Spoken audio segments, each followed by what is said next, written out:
नमस्कार दोस्तों, क्राइम तक में आप सबका स्वागत है। मैं हूं सुप्रतिम बैनर्जी। शम सर के छुट्टी पर गए हुए आज पहला दिन है जब मैं ये कहानी रिकॉर्ड कर रहा हूं और फिलहाल ये सिलसिला तकरीबन 1 महीने तक यूं ही चलता रहेगा। मुझे इस बात की फिक्र है कि मेरी कहानी शम सर के छुट्टी पर जाने की वजह से कहीं बीच में ब्रेक ना हो जाए। वो ब्रेक लंबा नहीं बल्कि 1 आध दिनों के लिए। वो इसलिए क्योंकि ऑब्वियसली जब सर रहते हैं तो थोड़ा वर्कलोड कम रहता है, उनके होने से बहुत सारी क्लैरिटी रहती है। अब जब टीम का मुखिया नहीं है तो काम का बोझ भी ज़्यादा है, डिसीशंस वाले इश्यूज़ भी होते हैं, तो ये एक मसला है। दूसरा ये कि हमारे जो सीनियर कैमरा पर्सन है विनोद कुमार या विनोद शिकारपुरी, जिन्हें बहुत प्यार से शम सर और हम सारे लोग बोलते हैं, वो अक्सर शम सर के साथ ही शूट पर होते हैं। आपने देखा होगा, मतलब शम सर की ज़ुबान से आपने विनोद के अलावा किसी और का नाम कैमरा पर्सन के तौर पर शायद ही कभी सुना हो। अब जब शम सर नहीं हैं तो थोड़ी मनमानी विनोद जी भी करने लगेंगे, मुझे ऐसा डर लगता है। विनोद जी कैमरे के उस पार खड़े हैं और मेरी ईमानदारी की तारीफ़ कीजिए कि मैं खुलकर उनके सामने ये बातें कह रहा हूँ और वो हंस रहे हैं। तो उम्मीद है कि इस वीडियो के बाद वो मेरी खिंचाई करें, मुझसे भिड़ जाए या फिर उनको मुझ पर दया आ जाए, जो भी होगा देखा जाएगा। तो ये कुछ पॉइंट्स थे, मुझे लगा ये घर की बातें हैं और चूंकि हम क्राइम तक फैमिली बोलते हैं एक दूसरे को, तो मुझे लगा कि आप लोगों से ये मेरे माइंड में जो थॉट चल रहे हैं वो मुझे आपसे शेयर करना चाहिए। तो आइए शुरुआत करते हैं। और आज मैं आप लोगों को 2 स्टोरीज़ जो है वो सुनाऊंगा। ये दोनों वाक़ये जो हैं बहुत ही न्यूज़ी हैं। न्यूज़ी मतलब बिल्कुल रिसेंट डेवलपमेंट है और इन दोनों रिसेंट डेवलपमेंट में कुछ ऐसी शॉकिंग एलिमेंट भी है जिसके बारे में आप लोगों को जानना चाहिए। और दूसरा ये कि इन दोनों वाक्यों में, दोनों कहानियों में मैसेज बढ़िया है सीखने के लिए, समझने के लिए कि how to avoid committing crime. तो आइए शुरुआत करते हैं। पहली जो घटना है वो हिल स्टेशन की है, मनाली की। हिमाचल प्रदेश का खूबसूरत शहर है मनाली और इस मनाली में एक होटल है केडी विला। होटलों का ही शहर है क्योंकि टूरिस्ट स्पॉट है, आप सबको पता है। इस केडी विला होटल में 13 मई को एक कपल आकर रुकता है और जब कपल ये चेक इन करता है तो नौजवान लड़के लड़के की जोड़ी होती है और वो अपने आप को हस्बैंड वाइफ कह के इंट्रोड्यूस करते हैं और होटल वाले उनसे जो भी फॉर्मेलिटी होती है आइडेंटिफिकेशन वगैरह चेक करने की, उसके बाद उनको वो एक कमरा दे देते हैं। कमरा नंबर 302। नंबर भी देखिए, ध्यान दीजिएगा, कत्ल की धारा जिसमें सज़ा होती है वो 302 है। तो खैर कमरा नंबर 302 इन्हें मिल जाता है। 13 मई को ये चेक इन करते हैं और इसके बाद अगले दिन यानी 14 तारीख को ये मनाली के पास में ही सिसु वैली है। मैंने इस जगह का नाम तो नहीं सुना था लेकिन आज ही मुझे पता चला, तो ये मशहूर जगह होगी, लोग जाते होंगे। सिसु वैली में ये दोनों घूमने जाते हैं। फिर घूमने टहलने के बाद 15 मई को यानी बुधवार को ये कपल वापस आता है।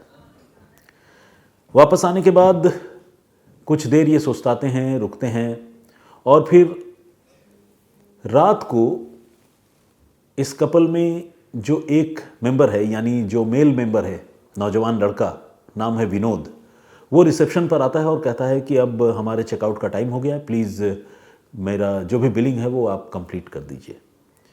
तो जो रिसेप्शनिस्ट होता है वो आउट ऑफ क्यूरियोसिटी, उत्सुकता वश ये पूछता है कि अरे आप की वाइफ कहाँ है, क्योंकि उन दोनों ने अपने आप को हस्बैंड वाइफ के तौर पर ही इंट्रोड्यूस किया था।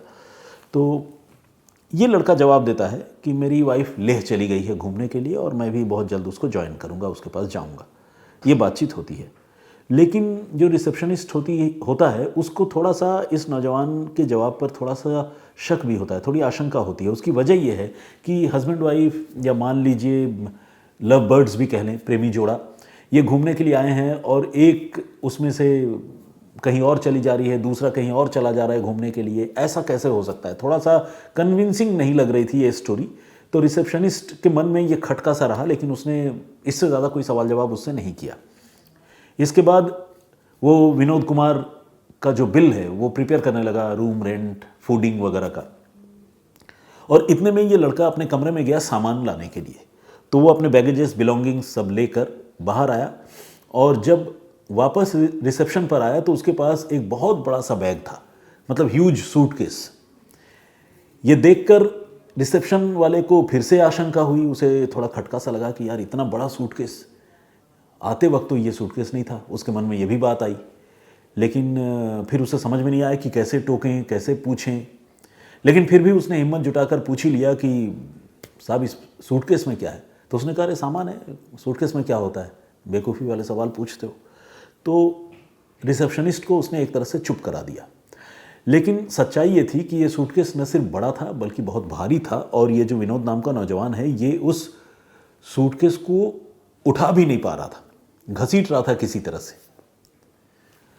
रिसेप्शन पर बैठे शख्स की चिंता लगातार बढ़ रही थी, और इसके पीछे क्या वजह है आप बहुत आसानी से अंदाज़ा लगा सकते हैं, क्योंकि आजकल ऐसी बहुत सारी घटनाएं होती हैं जिसमें कोई एक पार्टनर अपने दूसरे पार्टनर की हत्या कर देता है और लाश छुपाने के लिए सूटकेस का इस्तेमाल करता है। सूटकेस में भर के ले जाता है, कहीं फेंक देता है, जला देता है। इस तरह की बहुत सारी घटनाएं होती हैं, और टूरिस्ट स्टेशन पर तो, हिल स्टेशन पर तो इस तरह की घटनाएं और ज़्यादा होती हैं। तो वहाँ के लोग जो है ऑब्वियसली वक्त के साथ काफ़ी जागरूक हो चुके हैं, और होटल इंडस्ट्री वाले तो हो ही चुके हैं। तो वो सूटकेस पर कोई कंक्लूसिव आंसर, कोई ऐसा संतोषजनक जवाब इस लड़के की तरफ से रिसेप्शनिस्ट को नहीं मिलता है। इस बीच ये लड़का टैक्सी वाले को बुला लेता है, और टैक्सी वाला होटल के दरवाजे पर हाजिर हो जाता है। लड़का सूटकेस घसीटता हुआ, सारे बिल विल चुका कर, और भी जो बैग होता है वो सब लेता हुआ होटल से बाहर निकल आता है। रिसेप्शनिस्ट अब भी सोच रहा है, अब भी उसके मन में वो खटका है कि सूटकेस में क्या है, कहीं ऐसा तो नहीं कि इसने अपनी बीवी को ही मार दिया। ऐसा उसके मन में चल रहा है, लेकिन बोल नहीं पा रहा है। कैसे बोले? टैक्सी वाला आता है। अब टैक्सी वाला भी सूटकेस का साइज और उसका वज़न, उसका जो वज़न है वो देखकर घबरा जाता है। वो पूछता है साहब इसमें क्या है? तो ये लड़का फिर से जवाब देता है भाई सूटकेस में क्या होता है, सामान है, कपड़े हैं, ये क्या बेवकूफ़ी वाली बात कर रहे हो। तो दोनों को, रिसेप्शनिस्ट को और टैक्सी वाले को, वो लड़का जो है डपटने की कोशिश करता है। टैक्सी वाला कहता है ठीक है साहब, सामान ही सही, आप रख दीजिए डिग्गी में। वो डिग्गी खोलता है, बट शॉकिंगली ये सूटकेस इतना बड़ा है कि डिग्गी में भी फिट नहीं होता। टैक्सी वाला अब कहता है कि देखिए साहब डिग्गी में तो फिट हो नहीं रहा है, आप ऊपर रख दीजिए छत पर। अब ये लड़का जो है सूटकेस को ऊपर रखने की कोशिश करता है, लेकिन वो सूटकेस काफ़ी वजनी है, काफ़ी भारी है, और वो ऊपर चढ़ाने में उसकी सांस फूल जाती है, नहीं चढ़ा पाता वो।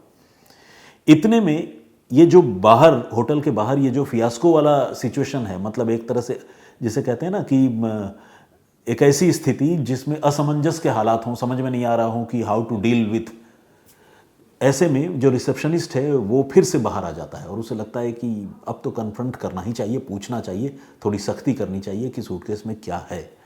तो रिसेप्शनिस्ट आकर टैक्सी ड्राइवर से भी बात करता है, और फिर इस लड़के को जो सूटकेस लेकर जा रहा था, उसी के होटल का गेस्ट था, उसको जो है बहुत कड़ाई से पूछता है कि भाई आपको बताना पड़ेगा सूटकेस में क्या है, इतना वज़न तो कपड़े और सामान का नहीं होता, हम भी होटल में काम करते हैं, हमारे पास सैकड़ों लोग रोज़ आते जाते हैं।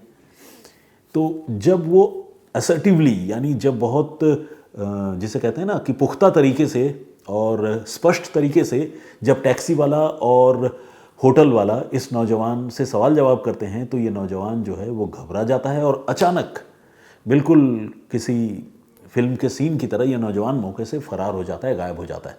सूटकेस वहीं छोड़कर चला जाता है, सारे सामान छोड़कर चला जाता है। नौजवान बस भागता हुआ मनाली की वादियों में भीड़ में गायब हो जाता है। अब जब नौजवान गायब हो जाता है तो इनको लगता है कि लग रहा है उनका शक सही है, सूटकेस में कुछ तो ऐसा है जो ये लड़का भाग गया, और जिस तरह से वो बिहेव कर रहा था। इन लोगों ने फ़ौरन पुलिस को इत्तला दी। मनाली की पुलिस मौके पर पहुंची, और उसने आकर बैग की तलाशी ली। बैग को खोला गया, और खोलने के बाद जिस बात की आशंका थी वही बात निकली। सूटकेस में इस लड़के का जो पार्टनर है, वो लड़की, उसकी लाश अटी हुई थी, और उसे बिल्कुल ठूंस करके उसमें बंद कर दिया गया था। पुलिस ने लाश रिकवर की, पोस्टमार्टम के लिए भिजवाया, और इसी के साथ मामले की जांच शुरू की। ये तो क्लियर है कि लड़के ने ही अपनी पार्टनर लड़की की हत्या की, लेकिन हत्या क्यों की ये फिलहाल एक राज है। इस बीच पुलिस को यह भी आशंका है कि शायद इस लड़की के साथ कत्ल के अलावा कोई सेक्सुअल अब्यूज़ भी हुआ है, यानी उसका शारीरिक शोषण भी शायद इस लड़के ने किया है। ये भी एक पहलू है उस मामले का। पुलिस अब मुस्तैदी से उस लड़के को ढूंढने में लगती है, और कई घंटों की मशक्कत के बाद बुधवार और गुरुवार की रात को ही उस लड़के को मनाली की पुलिस अरेस्ट कर लेती है। वो बताता है कि उसका अपनी दोस्त, अपनी पार्टनर के साथ, जो वाइफ नहीं थी, उसके साथ किसी बात को लेकर विवाद हुआ, जिसके बाद उसने उसकी हत्या कर दी।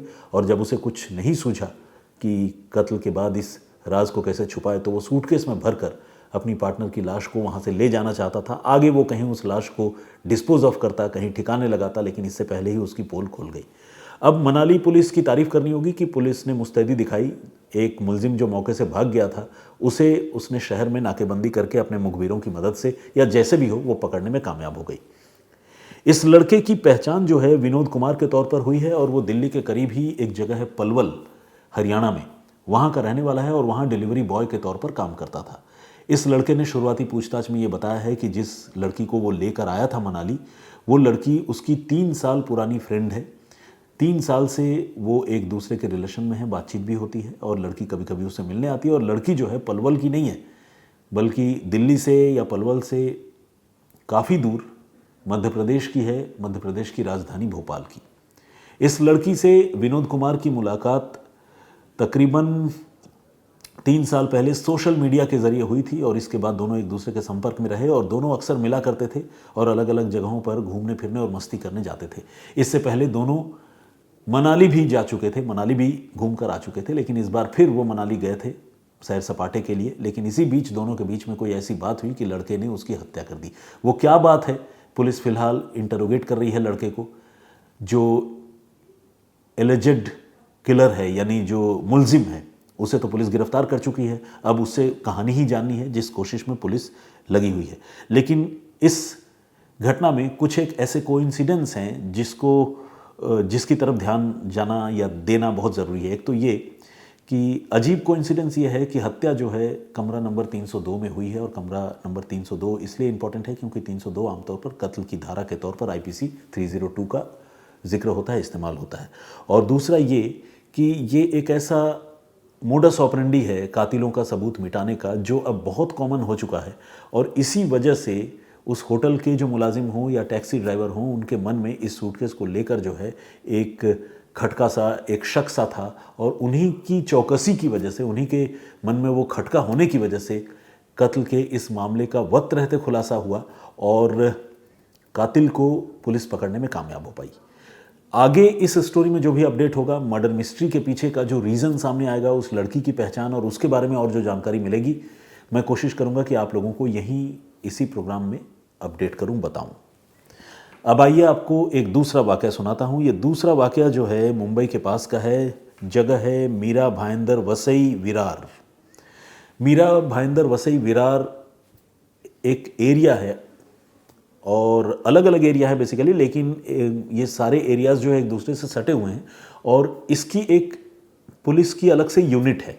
तो मीरा भाईंदर वसई विरार पुलिस की जो क्राइम ब्रांच है, उस क्राइम ब्रांच ने एक बड़ी कामयाबी हासिल की है।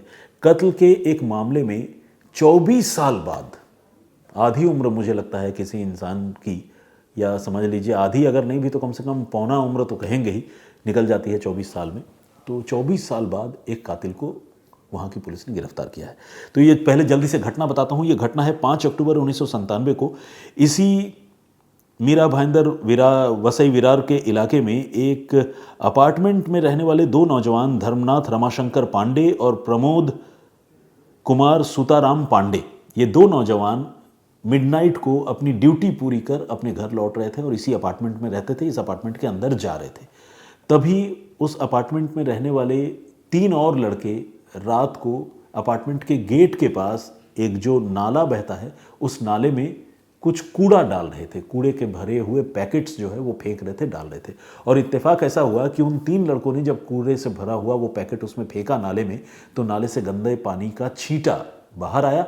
और बाहर आने के बाद ये 2 पांडे बंधु जिनका मैंने जिक्र किया, प्रमोद कुमार और धर्मनाथ रमाशंकर, इन 2 लड़कों के ऊपर गंदे पानी का छींटा लगा। अब आप समझ सकते हैं क्या हुआ होगा। दोनों पांडे बंधु जो है वो चिढ़ गए, नाराज़ हो गए और कूड़ा फेंकने वाले इन 3 लड़कों के साथ जो है उनकी कहासुनी शुरू हो गई। कहासुनी इतनी बढ़ी कि वो मारपीट में तब्दील हो गई और मारपीट इतनी बढ़ी कि ये जो 3 लड़के थे वो इन 2 पांडे बंधुओं पर भारी पड़े। वहाँ कुछ डंडे रखे हुए थे जिस जगह पर इन 5 लोगों की लड़ाई हो रही थी और ये 3 लोगों ने डंडे से दोनों पांडे बंधुओं को इतनी बुरी तरह से पीटा कि उनमें से एक धर्मनाथ की जान जो है वो मौके पर ही चली गई, उसके अपार्टमेंट के गेट पर ही चली गई। और ये सब कुछ हुआ आधी रात को, किसी को इसके बारे में पता नहीं चला। जो दूसरा शख्स है पीड़ित, उसने किसी तरह से अपनी जान बचाई, वहाँ से भागने में कामयाब रहा, उसने अपना इलाज करवाया और इधर हत्या हो चुकी थी तो तीनों लड़के भी भाग गए। थोड़ी देर बाद लोगों को मौके पर पड़े हुए धर्मनाथ के बारे में पता चला, तब तक उसकी जान जा चुकी थी। पुलिस आई, पुलिस ने मर्डर का केस रजिस्टर किया और तीनों आरोपियों की तलाश शुरू कर दी। पुलिस को लगा कि जल्द ही वो इसमें कामयाबी भी पाएगी, लेकिन हुआ ये कि एक किलर जिसका नाम विजय सिंह है उसे तो पुलिस ने गिरफ्तार कर लिया, लेकिन पन्ना लाल और राजेंद्र पाल नाम के 2 और लड़के थे जो इस मारपीट में शामिल थे, जिन्होंने हत्या की थी। ये दोनों फरार हो गए और ऐसे फरार हुए कि सालों साल पुलिस को ढूंढे नहीं मिले। अभी मीरा भाईंदर वसई विरार पुलिस की जो क्राइम ब्रांच है उसमें कोल्ड केसेस को सॉल्व करने की एक अलग से यूनिट है।